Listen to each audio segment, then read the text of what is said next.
প্রিয় শিক্ষার্থী বন্ধুরা, আজকে আমি এই যে আইসিটি বিষয়ের চতুর্থ অধ্যায় সম্পর্কিত এসএসসি পরীক্ষার্থীদের জন্য গুরুত্বপূর্ণ কিছু এমসিকিউ প্রশ্ন ও উত্তর আলোচনা করার চেষ্টা করব।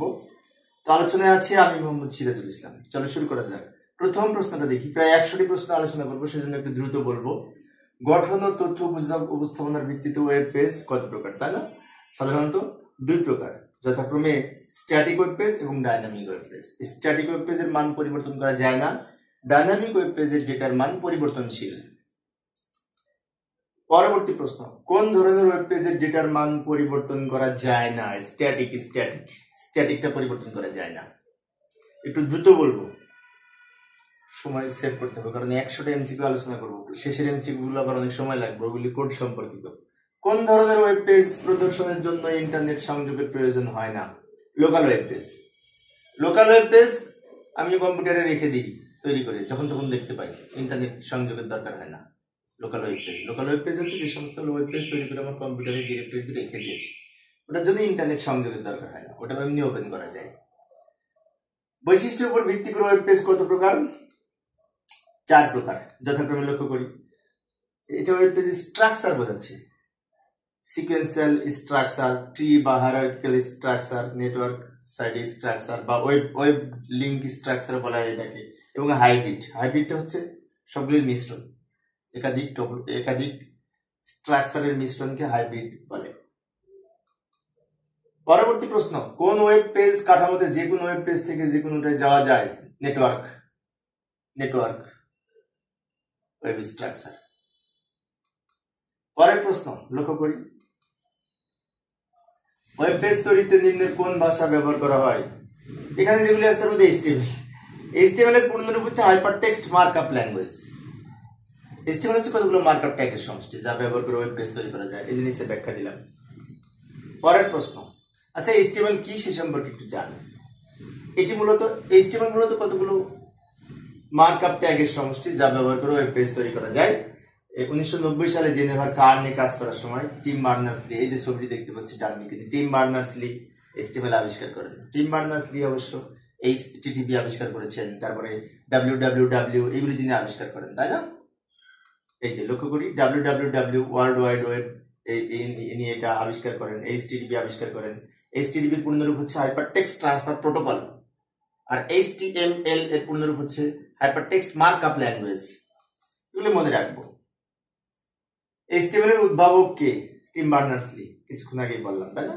টিম বার্নার্স-লি 1990 সালে HTML আবিষ্কার করেন।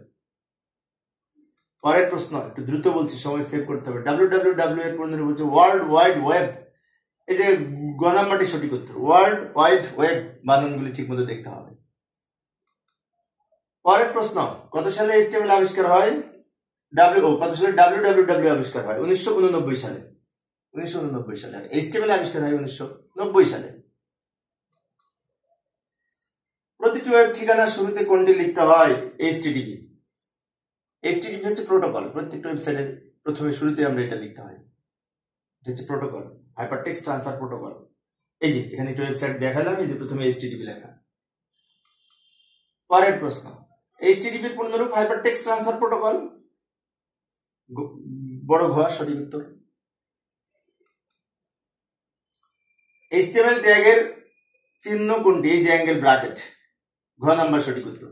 অর্থাৎ HTML এর শুরুতে এবং শেষে আমরা এই যে অ্যাঙ্গেল ব্র্যাকেট দিই, অ্যাঙ্গেল ব্র্যাকেট, এটাকে লেফট অ্যাঙ্গেল ব্র্যাকেট এবং রাইট অ্যাঙ্গেল ব্র্যাকেটের মধ্যে আমরা এই HTML কোড লিখি, সেজন্য প্রতীক হচ্ছে গ নাম্বারের angle bracket. Editor, HTML editor কোনটি? এখানে যে অপশনগুলি রয়েছে তার মধ্যে নোটপ্যাড, এই যে Notepad, WordPad, Notepad plus plus, Dreamweaver, এই ধরনের সফটওয়্যারগুলি এডিটর হিসেবে HTML কোড লেখার সময় ব্যবহার করা হয়। পরের প্রশ্ন, ABC তে ক্লিক করলে কোন ট্যাগ ব্যবহারের মাধ্যমে গুগল ওয়েবসাইট ওপেন করবে? এটা হচ্ছে অ্যাঙ্কর ট্যাগ বা লিংক তৈরি করার ট্যাগ। এই যে গঠনটা লক্ষ্য করি, নিচে গঠন দেখাইলাম, AHREA হচ্ছে অ্যাট্রিবিউট, যার ভ্যালু হবে ওয়েবসাইটের ঠিকানা, এই গুগলের ঠিকানা। তাহলে এখানে ABC মাঝখানে, এখানে শেষে লিখেছি। এই ABC তে ক্লিক করলে আমরা এই ঠিকানায় প্রবেশ করব। এই ট্যাগ হচ্ছে লিংক তৈরি করার ট্যাগ, অ্যাঙ্কর ট্যাগ। আর এই ট্যাগের অন্যতম অ্যাট্রিবিউট HREF, যার পূর্ণরূপ হচ্ছে হাইপারলিংক রেফারেন্স। হেডিং ট্যাগ কয়টি? 6টি। H1 থেকে H6, H1 2 3 4 5 6, H1 এর সবচেয়ে বড় হয় আর H6 এর সবচেয়ে ছোট হয়। এটা হচ্ছে হেডিং লেখার ট্যাগ, শিরোনাম লেখার জন্য। HTML এর কোন হেডিং লেখা সবচেয়ে বড় এবং কোনটি ছোট? বড় হচ্ছে 1, ছোট হচ্ছে 6। খ নাম্বার সঠিক উত্তর। 1 বড়, 6 ছোট। সবচেয়ে বড় 1, সবচেয়ে ছোট 6। এই যে সবচেয়ে বড় 1, সবচেয়ে ছোট 6। পরেরটি, কোন ট্যাগটির মাধ্যমে সবচেয়ে বড় হেডিং প্রকাশ করা? H1। সহজ। আন্ডারলাইন করার জন্য কোন ট্যাগ ব্যবহার করা হয়? যে XYZ 18 নম্বর প্রশ্নে বলা আছে এটা আন্ডারলাইন করার জন্য ইউ ট্যাগ ব্যবহার করা হয়। ইউ ট্যাগ যেমন আমি এখানে দেখাচ্ছি, এই দিস ইজ আন্ডারলাইন টেক্সট, দুই পাশে ইউ লিখেছি। এখন যদি এটার আউটপুট দেখি তো এই লেখাটা নিচে আন্ডারলাইন দেখাবে ইউ লেখার কারণে। পরের প্রশ্ন, ইন্টারনেটে ওয়েব সমূহ ব্রাউজ করার জন্য কোন প্রোটোকল ব্যবহার করা হয়? HTTP ব্যবহার করা হয়। HTTP হচ্ছে হাইপারটেক্সট ট্রান্সফার প্রোটোকল। এই যে আমরা শুরুতে HTTP লিখি। পরের প্রশ্ন, নিচের উল্লেখিত অপশনগুলোর মধ্যে কোনটিকে সঠিকভাবে অ্যাট্রিবিউট ব্যবহার করা হয়েছে? এখানে সঠিকভাবে ব্যবহার করা হয়েছে কোন জায়গায় একটু দেখি। এই প্রথমে না, এই যে দ্বিতীয়টাই সঠিক হয়েছে, দ্বিতীয়টাই সঠিক আর সবটা ভুল আছে। আমরা যারা কোড লিখেছি তারা জানি দ্বিতীয়টাই। যেমন প্রথমে যে ক নাম্বার এখানে স্ল্যাশ আছে, আবার গ নাম্বারে আবার এই যে ব্র্যাকেটের মধ্যে শুরুতেই 1 আছে, তারপরটা বর্ডার প্রথম দিয়ে শুরু হয়েছে, এগুলো ভুল আছে। একমাত্র সঠিক খ নাম্বারটা এইখানে এই অপশনগুলির মধ্যে মনে হয়। অর্থাৎ আমাদের নিয়মটা হচ্ছে ওপেনিং ট্যাগ লিখবো, অ্যাট্রিবিউট লিখবো, তারপর অ্যাট্রিবিউটের ভ্যালু লিখবো। খ নাম্বার টেবিল হচ্ছে ওপেনিং ট্যাগ, অ্যাট্রিবিউটের নাম, ভ্যালু হচ্ছে 1। পরের প্রশ্ন লক্ষ্য করি, HTML লাইন ব্রেক করার জন্য, আলাদা লাইন করার জন্য বিয়ার ট্যাগ ব্যবহার করা হয়। এই যে আই লাভ মাই, তারপর বিয়ার লিখেছি, তারপর কান্ট্রি। এখন কান্ট্রিটা নিচে আসবে, এই যে আউটপুট ডান দিকে দেখাইলাম, আই লাভ মাই উপরে থাকবে, বিয়ার এর পরে যেটুকু লিখবে সেটুকু নিচে আসবে, কারণ বিয়ার দ্বারা লাইন ব্রেক হয়। বিআর হচ্ছে এমটি ট্যাগ, ফাঁকা ট্যাগ। নিচের কোনটি ফাঁকা ট্যাগ? HR, এখানে HR BR, এই যেমন এখানে দেখাইলাম HR BR, link, IMG, base, meta, আরো কিছু ট্যাগ আছে যেগুলি এমটি ট্যাগ বা ফাঁকা ট্যাগ, যার কোনো ক্লোজিং ট্যাগ নাই। পরের প্রশ্ন, আচ্ছা এই ট্যাগ সাধারণত দুই ধরনের, এমটি ট্যাগ আর কন্টিনিউয়াস ট্যাগ, অর্থাৎ ফাঁকা ট্যাগ আর ধারক ট্যাগ। এই যেখানে দেখাইলাম ফাঁকা ট্যাগ কাকে বলে একটু ব্যাখ্যা করি। যে ট্যাগের ক্লোজিং ওপেনিং থাকে কিন্তু ক্লোজিং থাকে না তাকে ফাঁকা ট্যাগ বলে।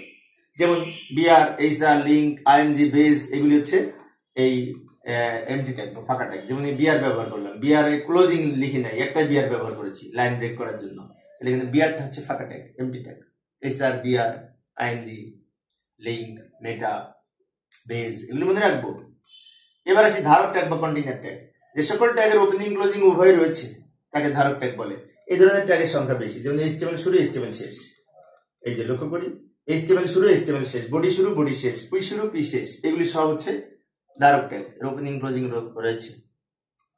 দ্রুত বলছি সময় সেভ করার জন্য, কারণ আমাদের অনেকগুলি প্রশ্ন আলোচনা করতে হবে, শেষের প্রশ্নগুলি সময় বেশি লাগবে। HTML ভূমি সমান্তরাল লাইন তৈরি করার জন্য HR ট্যাগ ব্যবহার করা হয়, হরাইজন্টাল রো, তাই না? এটা এই যে আমরা এই নিচে আন্ডারলাইন করার জন্য HR ট্যাগ ব্যবহার করবো, HR এমটি ট্যাগ বা ফাঁকা ট্যাগ। নিম্নের কোনটি ব্যতীত অন্যগুলি HTML এর ধারক ট্যাগ, মানে কোনটি ধারক ট্যাগ না সেটা বোঝাচ্ছে বিয়ার ট্যাগ।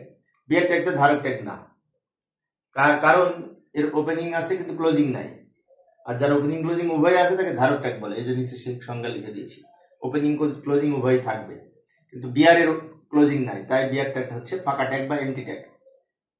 নিচের কোনটি ওয়েবসাইটের ডিজাইন? ওয়েবসাইট ডিজাইন হচ্ছে ডকুমেন্ট তৈরি করা, ওয়েবসাইটে ডকুমেন্ট তৈরি করা HTML ট্যাগ ব্যবহার করে, একে ওয়েবসাইট ডিজাইন বলে। এটা ওয়েবসাইটের যে সমস্ত ধাপ সমূহ রয়েছে না ওয়েবসাইট পাবলিশিং এর, তার মধ্যে থেকে প্রশ্নটা এসেছে। HTML ডকুমেন্ট তৈরি করাটা ওয়েব ডিজাইন এর অন্তর্ভুক্ত। যেমন এই যে ওয়েবসাইট পাবলিশিং এর ধাপ সমূহ, প্রথম ধাপ ডোমেন নেম রেজিস্ট্রেশন, দ্বিতীয় ধাপ ওয়েবসাইট ডিজাইন, তৃতীয় ধাপ ওয়েবসাইট ডোমেন হোস্টিং করা, এবং চতুর্থ ধাপ সার্চ ইঞ্জিনের সাথে ওয়েবসাইটকে যুক্ত করা। এই যে 2 নম্বর ধাপটা হচ্ছে ওয়েবসাইট ডিজাইন। এই ডিজাইনটাই হচ্ছে HTML ব্যবহার করে ওয়েব পেজের কোডিং লেখা বা তৈরি করা। HTTP এখানে কি ঠিকানা দেওয়া আছে, হলুদ কালার দেওয়া আছে .com। এই সর্বশেষ .comটা কি? .com হচ্ছে ডোমেন প্রকৃতি, ডোমেনের প্রকৃতি, টপ লেভেল ডোমেন নেমও বলে এটিকে। ডোমেনের প্রকৃতি বিভিন্ন রকম আছে, লক্ষ্য করে এখানে কিছু উপস্থাপন করলাম। .com হচ্ছে বাণিজ্যিক প্রতিষ্ঠান, .edu শিক্ষামূলক প্রতিষ্ঠান, .gov সরকারি প্রতিষ্ঠান, .int আন্তর্জাতিক, .mil সামরিক প্রতিষ্ঠান, .net নেটওয়ার্ক সম্পর্কিত, .org অর্গানাইজেশন বা অলাভজনক প্রতিষ্ঠান, .biz বাণিজ্যিক, .info তথ্য সংক্রান্ত। এগুলো আমরা মনে রাখার চেষ্টা করব। পরের প্রশ্ন, একটি আইপি অ্যাড্রেসে প্রকাশের জন্য মোট কয়টি অক্টেট থাকে? 4টি অক্টেট থাকে।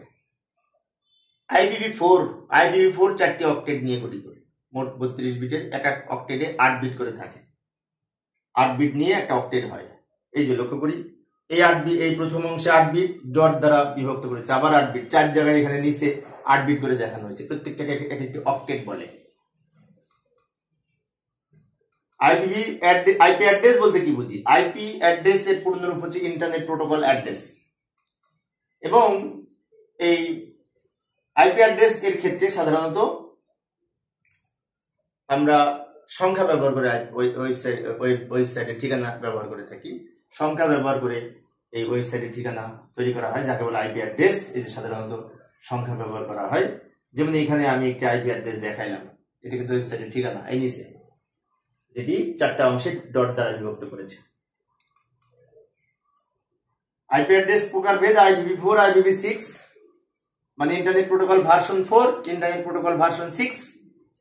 এবার ইন্টারনেট প্রোটোকল ভার্সন 4-6 সম্পর্কে পরে প্রশ্ন করতেছি, আগে এটা পড়ি। ওপেনিং ট্যাগ এবং ক্লোজিং ট্যাগ পর্যন্ত সমস্ত অংশকে HTML এর উপাদান বলে, HTML এলিমেন্ট বলে। এই যে লক্ষ্য করি, ওপেনিং থেকে শুরু করে ক্লোজিং পর্যন্ত সম্পূর্ণ অংশটাকে HTML এলিমেন্ট বলে। এলিমেন্ট মানে বাংলা হচ্ছে উপাদান। HTML এলিমেন্ট বা সিনট্যাক্স কি? অন্যান্য ভাষার ন্যায় HTML ভাষায় কিছু নিয়ম কানুন রয়েছে, যেগুলোকে HTML সিনট্যাক্স বলে। HTML সিনট্যাক্সটা হচ্ছে, গঠনটা হচ্ছে ওপেনিং ট্যাগ, মাঝখানে কন্টেন্ট, শেষে ক্লোজিং ট্যাগ। যেমন এই যেখানে আমি একটা দেখাই দিলাম, প্রথমে opening tag P, closing tag P close, আর মাঝখানে যে লাল কালার দিয়ে রেখেছে কন্টেন্ট, এটা হচ্ছে HTML syntax. Opening tag, content, closing tag, মনে রাখবো এগুলো। ইউআরএল দ্বারা কোনটি প্রকাশ করা হয়? ওয়েবসাইটের ঠিকানা, তাই না? ইউআরএল হচ্ছে ডোমেইন নেম, ডোমেইন নেম ওয়েবসাইটের ঠিকানা, যেটি ইউআরএল এর অন্তর্ভুক্ত। এই যে টোটাল ইউআরএল আমি এখানে ব্যবহার করলাম, এই সম্পূর্ণ অংশটা হচ্ছে ইউআরএল, ওয়েবসাইটের ঠিকানা। ইউআরএল কি? ইউআরএল এর পূর্ণরূপ ইউনিফর্ম রিসোর্স লোকেটর। এই যে আমি নিচে একটা ইউআরএল এর উদাহরণ দেখাইলাম, ইউনিফর্ম রিসোর্স লোকেটর। এটি এমন একটি প্রযুক্তি যার মাধ্যমে ওয়েবসাইটের ঠিকানা শনাক্ত করা হয়। যেমন এখানে আমি একটা বিশাল ইউআরএল উপস্থাপন করলাম। প্রথমে HTTP, এটা হচ্ছে প্রোটোকল, www এটা হোস্ট নেম, ঢাকা বোর্ড এটা হচ্ছে ডোমেইন, .gov এটা ডোমেইনের প্রকৃতি, .bd কান্ট্রি কোড। এগুলো মনে রাখার চেষ্টা করবো, আমি তীর চিহ্ন দিয়ে দেখিয়ে দিলাম। পরের প্রশ্ন, HTML কোনটি সঠিক লিঙ্ক, তাই না? এখানে HREF এর অর্থ হচ্ছে হাইপারলিংক রেফারেন্স। এই যে গ নম্বর সঠিক উত্তর। HREF এর অর্থ হচ্ছে এ হাইপারলিংক রেফারেন্স, এটি একটি অ্যাট্রিবিউট। HTML ফাইল নামের এক্সটেনশন হিসেবে কোনটি ব্যবহার হয়? এখানে যে অপশনগুলি রয়েছে .html আর .htm, এই জিনিসে আমি উপস্থাপন করলাম। .html এবং .htm এই দুইটা ব্যবহার করে ওয়েবসাইটের ফাইল এক্সটেনশন হিসেবে এগুলি লিখে সেভ করা হয়, .html আর .htm, সেটি মনে রাখবো। পরের প্রশ্ন, 1000x800 পিক্সেলের একটা ছবি যদি যুক্ত করতে চায়, তা কোনটি সঠিক? এই যে লাস্ট একটা সঠিক, উইড এবং হাইট, উপরে এগুলো সব ভুল আছে। P weed, P height, W এগুলো তো ব্যবহার হয় না, আমরা ছবি যারা যুক্ত করেছি তারা তো দেখেছি। একটু দ্রুত বলতে সময় সেভ করার জন্য 100টি প্রশ্ন আলোচনা করব।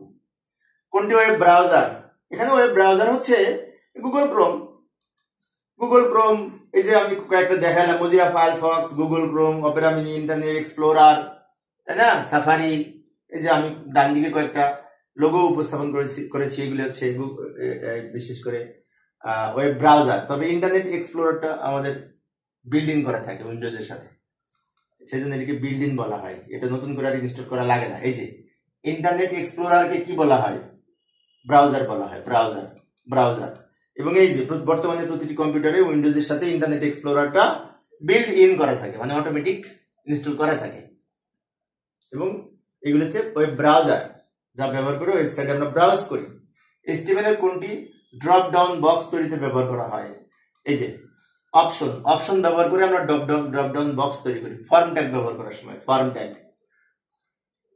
ডোমেন নেম হলো ওয়েবসাইটের স্বতন্ত্র ঠিকানা। ওয়েবসাইটের স্বতন্ত্র ঠিকানা, যেমন এই যে নিচে একটি ঠিকানা ব্যবহার করেছে, this is domain name. Domain name প্রকৃতপক্ষে google.com এটা ডোমেন নেম, আর এই www এটা হচ্ছে হোস্ট নেম। নিচের কোনটি CSS এর পূর্ণরূপ? Cascading style sheet. Cascading style sheet, এই যে খ নাম্বার সঠিক উত্তর। ক্যাসকেডিং স্টাইল শীট মনে রাখতে হবে। এখানে আমি এই যে কিছু তথ্য দেখাইলাম, এটা দরকার নেই আমাদের। CSS এর কিভাবে ব্যবহার করতে হয়, স্টাইল ট্যাগ ব্যবহার করে আমরা CSS লিখে থাকি, তাই না? এটা দরকার নেই, এটা আমি স্কিপ করে যাচ্ছি কারণ CSS তোমাদের সিলেবাসে নেই। এইখানে আসি কালার কোডের ক্ষেত্রে কয়েকটা প্রশ্ন। RGB, এখানে R এর মান হাইয়েস্ট 255, G এর মান, এই যে RGB হচ্ছে রেড গ্রিন ব্লু, আর এইখানে প্রত্যেকটা হাইয়েস্ট ভ্যালু 255, প্রত্যেকটা হাইয়েস্ট ভ্যালু, ডাবল এফ এর মান প্রত্যেকটা যেহেতু হাইয়েস্ট ভ্যালু, তাহলে এটি এই সাদা রং নির্দেশ করবে। সবগুলো যখন এফ হয় তখন সাদা রং হয়। এই যে আমি লক্ষ্য করি, এখানে আমি কয়েকটা উপস্থাপন করলাম নিচে। RGB পূর্ণরূপ হচ্ছে রেড গ্রিন ব্লু। এখানে আমাদের প্রথমে যদি এই যে RGB এর মান 1 নম্বরে, ডান দিকে এই যে নিচে 1 নম্বরে 255 প্রথমটা যদি হয় তাহলে সেটি লাল রং হয়। রেড যদি হয়, 255 প্রথমে মানে কি রেড লাল, 255 যদি মাঝখানে থাকে তাহলে সবুজ গ্রিন, 255 যদি শেষে থাকে তাহলে নীল মানে ব্লু। রেড গ্রিন যেহেতু ব্লু, তাহলে বি এর কাছে 255 সেজন্য ব্লু। আর সবগুলোর মান 0 হলে কালো রং হয়, আর সবগুলা 255 হলে সাদা রং হয়। 5টা বিষয় মনে রাখবো, এই 5টার মধ্যে থেকে আসে সাধারণত কালার করে আসলে। এই যে এখানে বলছে RGB প্রথমে 255, তার মানে কি লাল রং হবে, রেড হবে, লাল হবে। এই যে প্রথমে 255 হলে লাল রং হয়। IP অ্যাড্রেস IPv4 কত বিটের? 32 বিটের। IPv4 32 বিটের, IPv6 128 বিটের, বিষয়টি মনে রাখবো। এই যে IPv4 এর পূর্ণরূপ হচ্ছে ইন্টারনেট প্রোটোকল ভার্সন 4। এক্ষেত্রে প্রতিটি অংশে 8 বিট বরাদ্দ থাকে, মোট 4টি অংশ, তাই 4 8 32, 4টি অংশ, এক এক অংশে 8 বিট করে। আর এই 8 বিটকে অক্টেট বলে। এই যে নিচে আমি দেখাইলাম, এই যে নিচে 4টি অংশ, এক এক অংশে 8 বিট করে। IPv4 কয়টি অক্টেট থাকে? 4টি অক্টেট থাকে, 4 × 8 সমান 32 বিট। এক একটা অংশকে 8টা বিট থাকে, তাই অক্টেট বলা হয়। তাহলে 4টি অক্টেট মিলে 32 বিট। পরের প্রশ্ন, ইন্টারনেট প্রোটোকল ভার্সন 4 সম্পর্কে আরো কিছু তথ্য লক্ষ্য করি। এই যে আমাদের আরেকটু ব্যাকে যাচ্ছে, এই যে লক্ষ্য করি, মোট 4 বাইট বা 32 বিটের যে অংশ, তার প্রথম 2 বাইটকে বলা হয় নেটওয়ার্ক আইডি, শেষের 2 বাইটকে বলা হয় হোস্ট আইডি। প্রথম 2 বাইটকে বলা হয় নেটওয়ার্ক আইডি, শেষের 2 বাইটকে বলা হয় হোস্ট আইডি। বিষয়টি মনে রাখবো। IP অ্যাড্রেস IPv4 এর ক্ষেত্রে প্রতিটি অংশে কতটি করে বিট থাকে? 8টি করে বিট থাকে প্রতিটি অংশে, 8টি করে বিট থাকে। কিছুক্ষণ আগে দেখলাম, এই যে নিচে আবার দেখাইলাম 8টি করে বিট। এই যে 8টি করে বিট, 4 অংশ, 4 8 32 বিট। IPv4 প্রথম 2 বাইটকে কি বলে? নেটওয়ার্ক আইডি বলে, আর শেষের 2 বাইটকে হোস্ট আইডি বলে। IPv4 এর শেষের 2 বাইটকে কি বলে? হোস্ট আইডি বলে। প্রথম হচ্ছে নেটওয়ার্ক আইডি, শেষের 2 byte host ID. IP address IPv6 কত বিটের? 128 বিটের। এখানে মোট 8টা অংশ, এক এক অংশে 16টা করে বিট, 8 × 16 সমান 128 বিটের। এই যে লক্ষ্য করি, IPv6 এর মোট 8টি অংশ, প্রতিটি অংশে ডট দ্বারা বিভক্ত এবং 16 বিট বরাদ্দ আছে এক এক অংশে। তাহলে 16 × 8 সমান 128 বিটের। এই যে 128 বিট সমান এই পরিমাণ ঠিকানা ব্যবহার করা যাবে, যেটা গুণে শেষ করা যাবে না। পরবর্তী প্রশ্ন, IPv6 কয়টি অংশ থাকে? 8টি অংশ, এক একটা অংশে 16টা করে বিট, তাহলে 8 × 16 সমান 128 বিট। 8টি অংশ, এক এক অংশে 16টা করে বিট। আর IPv4 এ 4টি অংশ, এক এক অংশে 8টি করে বিট। বিষয়টি মনে রাখবো। IPv6 এর প্রতি অংশে কয়টি করে বিট থাকে? 16টি করে বিট থাকে। 16 × 8 সমান 128 বিটের হয় মোট।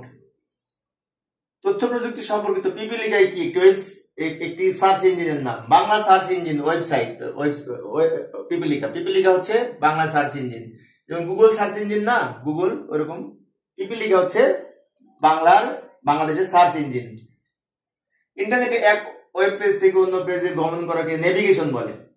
এক ওয়েবসাইট থেকে আরেক ওয়েবসাইটে গমন করাকে নেভিগেশন বলে। আমি একটু দ্রুত বলছি সময় সেভ করার জন্য। RGB সবগুলো শূন্য হলে কালো হয়, কালো হয়। সবগুলোর মান যখন 0 হয় তখন কালো হয়। এই জিনিসে দেখাইলাম আমি। প্রথমে যদি 255 হয় তাহলে লাল, মাঝে 255 হলে গ্রিন মানে ব্লু, শেষে 255 হলে মাঝে 255 হলে গ্রিন মানে সবুজ, শেষে 255 হলে ব্লু মানে নীল, আর সবগুলো 0 হলে কালো। আর সবগুলাই যদি 255 হয়, আর এর মান, জি এর মান, বি এর মান, তাহলে সেটি সাদা হবে। বারবার কিন্তু বিষয়টা বললাম, মনে রাখবো। এইবার আমি এসেছি এবার আমাদের কোড সম্পর্কিত প্রশ্ন। যে বাম দিকে আমি একটা কোড উপস্থাপন করলাম, বাম দিকে এইখানে বলেছে যে নিম্নের কোনটি মৌলিক ট্যাগ। তো এখানে মৌলিক ট্যাগ হবে বডিটা হচ্ছে মৌলিক tag. HTML head title body, এই যে এখানে লিখেছি আমি বাম দিকে HTML হেড টাইটেল বডি, এগুলোকে মৌলিক ট্যাগ বলে। তাহলে ডান দিকের উত্তর হবে মৌলিক ট্যাগে বডি হচ্ছে মৌলিক tag. HTML head title body এই চারটা মৌলিক ট্যাগ। বিষয়টি মনে রাখবো। নিম্নের কোনটি ফরম্যাটিং ট্যাগ? এখানে ডেল হচ্ছে ফরম্যাটিং ট্যাগ, আর বাদ বাকি তিনটা মৌলিক ট্যাগ। আচ্ছা, ফরম্যাটিং ট্যাগ কয়েকটা আমি এখানে উপস্থাপন করলাম, এই যে অনেকগুলি।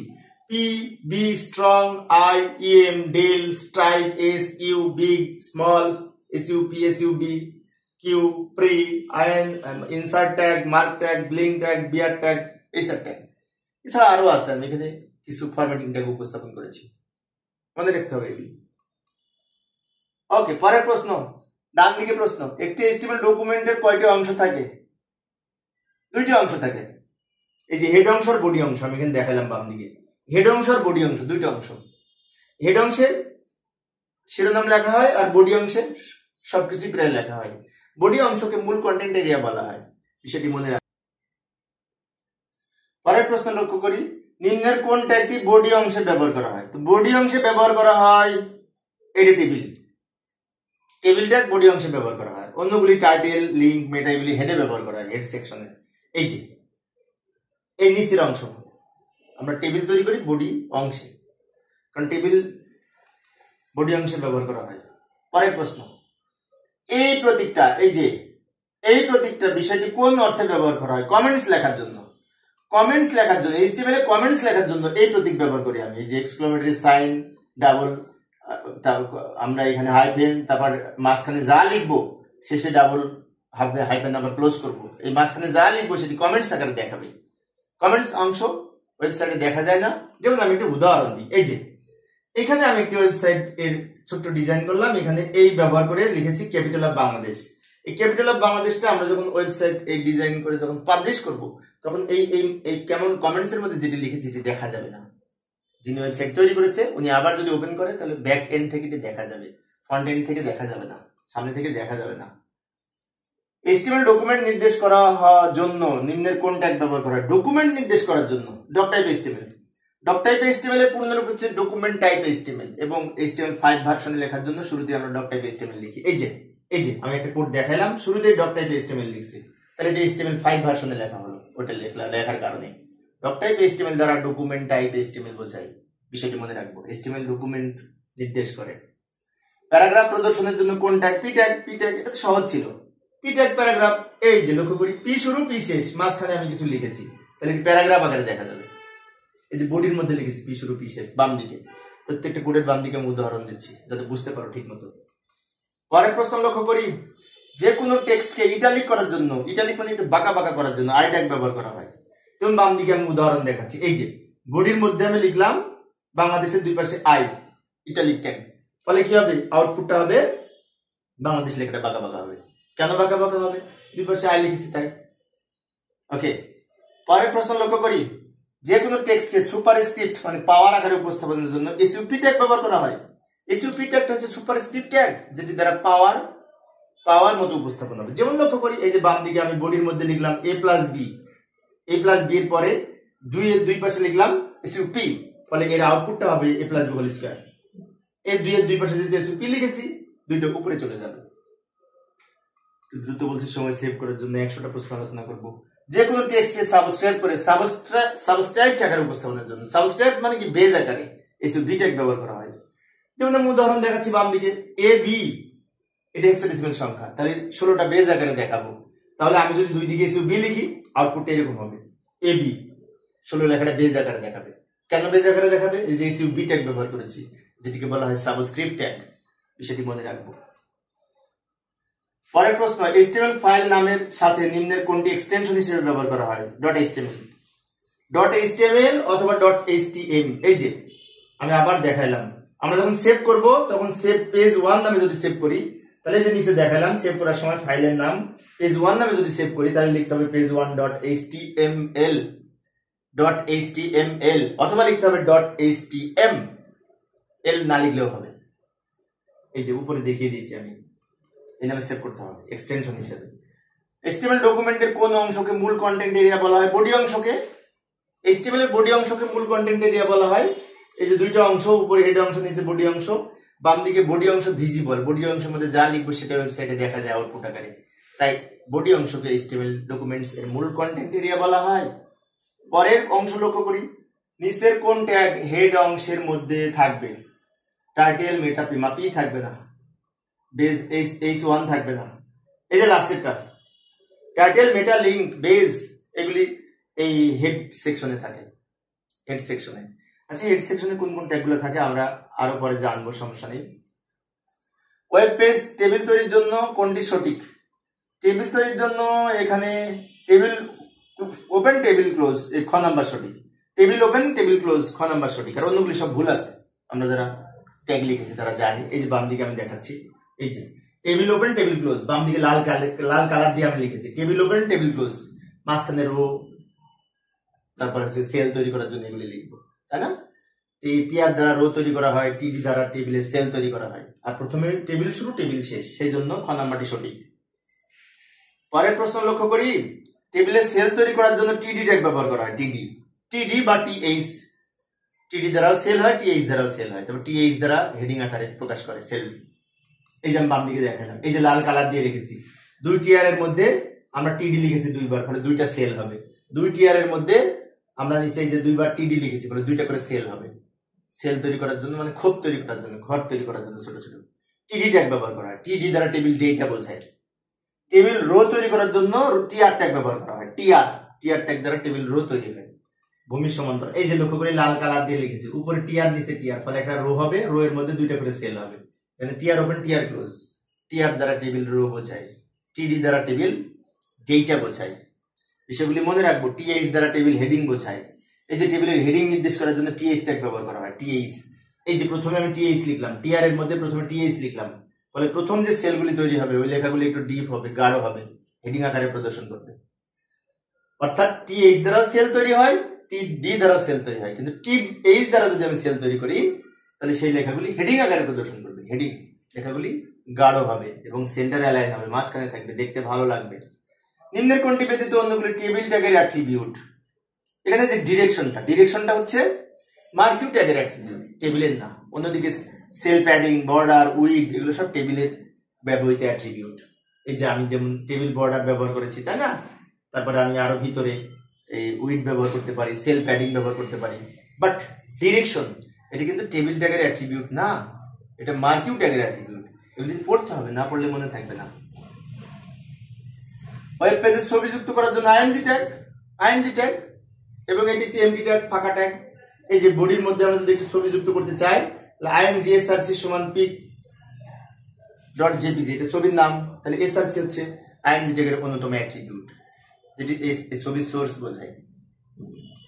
পরের প্রশ্ন, ওয়েব পেজের লেখাকে বোল্ড আকারে প্রদর্শন করার জন্য স্ট্রং ট্যাগ ব্যবহার করা হয়। আচ্ছা, বোল্ড আকারে প্রদর্শন করার জন্য স্ট্রং এবং বি যে কোনো একটা ব্যবহার করলেই হয়। এই যে লক্ষ্য করি, কোন লেখাকে বোল্ড করার জন্য এই যে বি ব্যবহার করেছি, বাংলাদেশের দুই পাশে বি ব্যবহার করেছি, তাহলে বাংলাদেশ লেখাটা বোল্ড হবে। আবার বাম দিকে বাংলাদেশ লেখাটার দুই পাশে স্ট্রং ব্যবহার করেছি, এই কারণেও বাংলাদেশ লেখাটা বোল্ড হবে। স্ট্রং এবং বি এই দুইটা ব্যবহার করে বোল্ড আকারে লেখা প্রদর্শন করা হয়, গাঢ় আকারে, ডিপ আকারে। পরবর্তী প্রশ্ন, এ ট্যাগের সাথে কোন অ্যাট্রিবিউট ব্যবহার করা হয়? এখানে যে অপশনগুলি রয়েছে তার মধ্যে href হাইপারলিংক রেফারেন্স, এইটা এই যেমন আমি বাম দিকে দেখাচ্ছি, এ ট্যাগ ওপেন, এ ট্যাগ ক্লোজ, তো এখানে href ব্যবহার করেছি যার ভ্যালু হবে ইউআরএল। href এর পূর্ণ রূপ হচ্ছে হাইপারলিংক রেফারেন্স, এটি এ ট্যাগের অ্যাট্রিবিউট। img ট্যাগের সাথে কোনটি ব্যবহার করা হয়? src হচ্ছে অ্যাট্রিবিউট যার ভ্যালু হবে ছবির নাম, picture.jpg হতে পারে, যেমন বাম দিকে দেখাচ্ছি আমি, এই যে লাল কালার দিয়ে রেখেছি আমি, img src সমান pic.jpg। এই src টা হচ্ছে অ্যাট্রিবিউট যেটি দ্বারা সোর্স বোঝায়, ছবির সোর্স বোঝায়। ওয়েব পেজ তৈরিতে অ্যানিমেটেড বা চলমান করার জন্য কোন ট্যাগ ব্যবহার করা হয়? অর্থাৎ একদিক থেকে আরেক দিকে আমরা যেমন টেলিভিশনে দেখি না, নিচে স্ক্রল করে খবরের বিভিন্ন হেডিং, ওইভাবে প্রদর্শনের জন্য মার্কিউ ট্যাগ ব্যবহার করা হয়, মার্কিউ ট্যাগ। তো মার্কিউ ট্যাগের গঠনটা হচ্ছে মার্কিউ ওপেন, মার্কিউ ক্লোজ, মাঝখানে ঢাকা লিখেছি, তো ঢাকা লেখাটা একদিক থেকে আরেক দিকে মুভ করবে। এবং মার্কিউ ট্যাগের কিছু অ্যাট্রিবিউট আছে, তার মধ্যে যেমন নাম দিলাম ডিরেকশন সমান রাইট, তো ডিরেকশন অ্যাট্রিবিউটটা মার্কিউ অ্যাট্রিবিউট। আরো আছে মার্কিউ ট্যাগের অ্যাট্রিবিউট যেগুলো আমরা বই পড়ে শিখবো, এখন বলতে গেলে অনেক সময় লাগবে, আমাকে 100টা এমসিকিউ আগে আলোচনা করি। পরের প্রশ্ন, HTML এ মার্কিউ ট্যাগের জন্য নিম্নের কোন অ্যাট্রিবিউট ব্যবহার করা হয়? বিহেভিয়ার, ডিরেকশন, স্ক্রল, এগুলো সব মার্কিউ ট্যাগের অ্যাট্রিবিউট। এই যে মার্কিউ ওপেন, মার্কিউ ক্লোজ, ডিরেকশন সমান রাইট, বিহেভিয়ার সমান স্ক্রল, তাই না? বিহেভিয়ারের ভ্যালু স্ক্রল যদি দিই তাহলে স্ক্রল করবে। পরের প্রশ্ন, লেখাকে প্রি ফরম্যাটেড আকারে উপস্থাপনের জন্য, প্রি ফরম্যাটেড মানে যেভাবে লিখবো ওইভাবেই থাকবে, চেঞ্জ হবে না, তাহলে প্রি ট্যাগ ব্যবহার করব। প্রি ট্যাগ প্যারাগ্রাফ লেখার জন্য P tag, but pre formatted আকারে লেখার জন্য প্রি, যেমন বাম দিকে আমি উদাহরণ দেখাইলাম, এই যে pre open, pre close, pre open, pre close, pre tag ব্যবহার করেছি, মাঝখানে যেভাবে লিখেছি লেখাটা এইভাবে থাকবে, আউটপুটে চেঞ্জ হবে না। যেমন আমি এখানে টেবিলের মতো করে সাজিয়ে লিখেছি, কোনো দাগ নেই, বাট উপরে প্রি নিচে প্রি লিখেছি, ফলে এটা একসাথে হবে না, এরকম সেম থাকবে আউটপুট। প্রি ফরম্যাটেড মানে আগের ফরম্যাট ঠিক থাকবে, প্রি ট্যাগ ব্যবহার করব। HTML হলো কতগুলো ড্যাশের সমষ্টি, ট্যাগের সমষ্টি। HTML হচ্ছে কতগুলো মার্ক আপ ট্যাগের সমষ্টি, ট্যাগ, তাই না? অনেকগুলি ট্যাগ ব্যবহার করে, বিভিন্ন ধরনের ট্যাগ আছে। নিচের কোনটি কন্টেইনার বা ধারক ট্যাগ যার ওপেনিং ক্লোজিং থাকে? এখানে যে বি ট্যাগের ওপেনিং ক্লোজিং উভয়ই আছে, বাট লিংক, বিআর, এইচআর এগুলি এমটি ট্যাগ, এগুলোর কোনো ক্লোজিং ট্যাগ নাই। প্রথমে আলোচনা করেছি কিন্তু কোনগুলা এমটি, কোনগুলা কন্টেইনার। 78 নম্বর প্রশ্ন, ডান দিকে নিম্নের কোন ট্যাগ শুধুমাত্র অ্যাট্রিবিউট বহন করে? এখানে যে অপশনগুলি রয়েছে তার মধ্যে আইএমজি অ্যাট্রিবিউট যদি না লিখে আইএমজি ট্যাগের কোনো মূল্য নাই, অ্যাট্রিবিউট লিখতেই হবে। তার কারণ আইএমজি ট্যাগের গঠনটা হচ্ছে আইএমজি এসআরসি সমান ছবির নাম, তো আমি এখানে এসআরসি না লিখতে ছবির নাম লিখতে পারবো না, তাই না? উইড হাইট এগুলো আমরা দিই, তাহলে অ্যাট্রিবিউট না লিখলে এই আইএমজি ট্যাগের কোনো ভ্যালু নাই। সেজন্য বলা হচ্ছে নিম্নের কোনটি অ্যাট্রিবিউট বহন করে, কিন্তু ক্লোজিং ট্যাগ নাই, আইএমজি ক্লোজিং ট্যাগ নাই, এটি এমটি ট্যাগ, ফাঁকা ট্যাগ। পরের প্রশ্ন, ওয়েব পেজের সাথে লিংক তৈরি করার জন্য কোনটি সঠিক ব্যবহার? এই যে ট্যাগ ওপেন, এটা ক্লোজ, এই ট্যাগ হচ্ছে অ্যাঙ্কর ট্যাগ যা ব্যবহার করে লিংক তৈরি করা হয়। যে বাম দিকে আমি উদাহরণ দেখাইলাম, AHREF সমান URL, তারপর লিংকের নাম লিখবো, তাহলে এই যে AHREF, A open, a close, Lal colour দিয়ে রেখেছি আমি, এ ট্যাগ দ্বারা লিংক তৈরি করা হয় এবং এটিকে অ্যাঙ্কর ট্যাগ বলা হয়। এক পেজের সাথে আরেক পেজের হাইপার লিংক করার জন্য এই ট্যাগ ব্যবহার করা হয়। 80তম প্রশ্ন লক্ষ্য করি, কোনটি HTML ট্যাগের নির্দেশকে সুনির্দিষ্ট করে? অ্যাট্রিবিউটের কাজ হচ্ছে HTML কে সুনির্দিষ্ট করে দেয়া, যে আপনি এই কাজটা করবেন। যেমন আমি এখানে উদাহরণ দিলাম একটা, অ্যাট্রিবিউট কাকে বলে? অ্যাট্রিবিউট হচ্ছে HTML ডকুমেন্টের ট্যাগকে সুনির্দিষ্ট বৈশিষ্ট্য নির্ধারণ করার জন্য, ট্যাগকে সুনির্দিষ্ট নির্দেশনা দেওয়ার জন্য। যেমন আমি যদি বডি লিখি, উপরে বডি ক্লোজিং লিখি, তাহলে ব্যাকগ্রাউন্ডটা কিন্তু সাদা হবে, বাট আমি যদি বডির পাশে অ্যাট্রিবিউট লিখি বিজি কালার সমান গ্রিন, তাহলে কিন্তু বডিটা আমার গ্রিন হবে। তার মানে কি, বডি ট্যাগকে আমি নির্দেশনা দিলাম অ্যাট্রিবিউটের মাধ্যমে। সেজন্য বলা হয়েছে সুনির্দিষ্ট করে দেওয়ার জন্য, ট্যাগের আউটপুট সুনির্দিষ্ট করে দেওয়ার জন্য অ্যাট্রিবিউট ব্যবহার করা হয়। পরের প্রশ্ন, অ্যাট্রিবিউট কাকে বলে লক্ষ্য করি? ওয়েব পেজের লেখাকে স্টাইল দেওয়ার জন্য অ্যাট্রিবিউট যা ব্যবহার করা হয়, ওপেনিং ট্যাগের সাথে অ্যাট্রিবিউট ব্যবহার করা হয়। অ্যাট্রিবিউটের দুইটা অংশ, এই যে লক্ষ্য করি, কিছুক্ষণ আগে যেটি বললাম সেটি আমি দেখাইলাম এখানে, একটু দ্রুত লিখলাম সময় সেভ করার জন্য।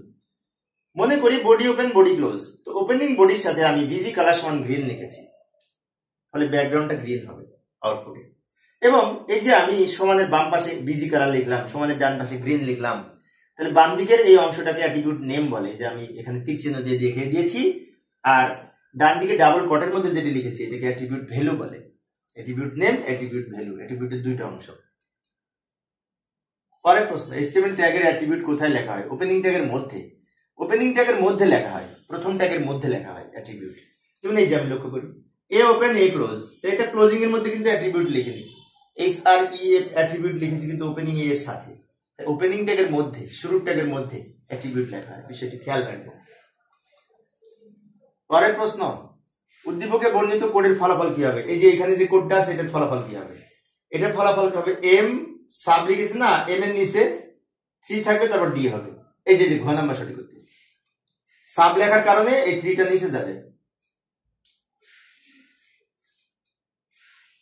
পরে আরো একটু উদ্দীপক নির্ভর প্রশ্ন, এই যে এটা উদ্দীপক, এটার আউটপুটটা কি হবে? এখানে এম 3 এর দুই পাশে এসইউপি, তার মানে কি সুপারস্ক্রিপ্ট উপরে যাবে, পাওয়ার হবে। এই যে প্রথমটা হবে, প্রথমটা হবে এসইউপি লেখার কারণে পাওয়ার হবে, পাওয়ার 3টা পাওয়ার হবে, 3 এর দুই পাশে এসইউপি লেখার কারণে। পরে আরো একটু উদ্দীপক নির্ভর প্রশ্ন, এই কোডের এই হট চিহ্নতে কি বলবে? অ্যালাইন সমান ড্যাশ। তো অ্যালাইনের ভ্যালু এখানে প্রত্যেক জায়গায় কিন্তু সেন্টার লেফট রাইট আছে, কোনটা সঠিক? এই মাঝখানে খ নাম্বার সঠিক। কেন খ নাম্বার সঠিক? এই ভ্যালু সবসময় ডাবল কোটের মধ্যে হবে। এখানে ভ্যালু সেন্টার লেফট রাইট সবগুলাই কিন্তু ভ্যালু, বাট সঠিক নিয়মে লেখা নাই। সঠিক নিয়মে লেখা আছে শুধু সেন্টার, কারণ সেন্টারের দুই পাশে ডাবল কট হবে, এগুলোর পাশে ডাবল কট নাই। ডাবল অথবা সিঙ্গেল কটের মধ্যে লিখতে হবে ভ্যালু, অ্যাট্রিবিউটের ভ্যালু, এটা তোমরা জানি। পরের প্রশ্ন, আবার উদ্দীপক নির্ভর।